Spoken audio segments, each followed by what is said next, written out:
Hey guys, welcome back to another flow. Today's focus will be on the hips.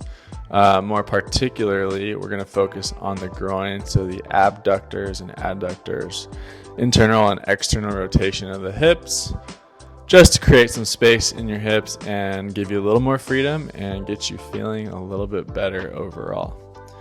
That first one was just a deep squat. Go about shoulder width or whatever you can outside of that or whatever you can tolerate, just to get into that deep squat and allow your elbows to push those knees open. This next one is called a horse stance squat. Just getting nice and wide. The point is not to go deep here. I'm just doing it to find some length in my hamstrings and my groin, and I'm rotating at the same time. Get some pops in the lower back and through the rib cage and the thoracic spine. Just helps to create a feeling of freedom and will allow you to rotate a little bit better or just feel better overall. Improve posture, all those things. Next, we have just a split stance. I'm just hanging, call this a straddle pike hang if you're a gymnast. Just hanging straight down. Going side to side for a few reps. Hold these for anywhere from 5 to 10 seconds. Just to kind of prep the body to go into this deep squat and find some length through that opposite hamstring.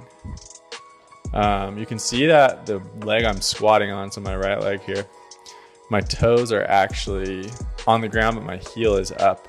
That is on purpose. I'm not trying to sit in the deep squat yet. This is basically to prep for the same thing.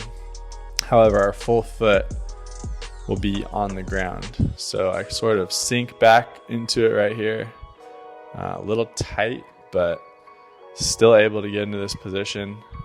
Looks like I need to be on top of this a little bit more, but still maintaining some good mobility.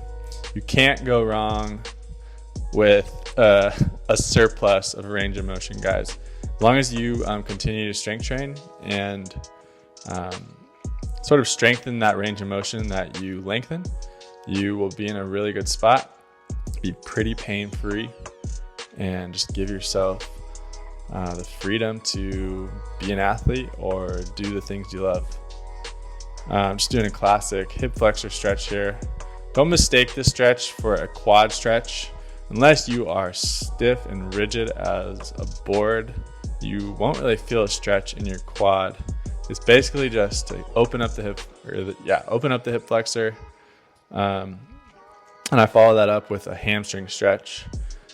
Same really plane of motion there, and just to get that opposite side of the leg. Just flipped over to the other side here. We're gonna hit 10 to 30 seconds on each side, depending on how much time you have. This one you might find to be pretty difficult when you first start doing this, so it might be helpful to grab some yoga blocks for your hands or something to support yourself in case you need to be at a little higher position.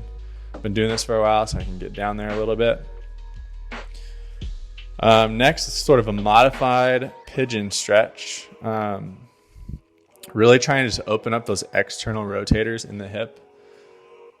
You'll see many of the yogis of the world, they can get their full thigh or quad on the ground. It's really impressive, but it's not as easy as it looks.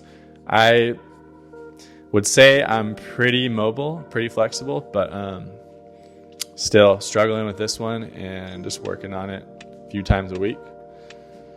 That's another point I want to make is you don't have to do these every day. You can do them every day, but I wouldn't hold lengthy stretches every day because stretching in itself is a stress on the body like a workout is. So if you do it every day, you won't really find that recovery that we're trying to gain from these flows. So that movement, again, 20 to 30 seconds. If you really want to get deep into that position, you may even want to hold it up to 60 seconds on certain days. This next one can be a pretty aggressive stretch. Can look a little funny too, so you might not want to do this one, at the commercial gym, but at home, obviously, totally fine. I do those little rocks there just back and forth, just to sort of prep the hips for a deeper stretch position, which is the one I'm in now. I'll hold this for a minimum of 30 seconds, just because that area on most people tends to be pretty tight, sort of getting deep into the groin and the adductors there. So you got to hold that one for a little while in order for those muscles to relax, sort of give you a little more freedom to just get a little deeper. Again, guys, breath is always super important. So make sure you're breathing and focusing on your breath while stretching. That'll actually signal to the body. It'll allow you to relax. It'll get you in a calmer state of being and allow your muscles to lengthen a little more than you would be able to otherwise. This position here is just a seated straddle stretch. I'm going side to side, so I am getting a little lateral bending there, which is really helpful for the lats, the lower back, and the hips. But since we are in that straddle position, we are continuing to open up the groin and just really focus on external rotation of the hips. Looks like we're on the last one here. So just a classic butterfly stretch. This is pretty easy stretch. It shouldn't be too taxing. I'm just doing it to sort of cool down and finish off the workout or the session. But that's really all I have for you guys. Thanks for coming, and we will see you next time. Take care.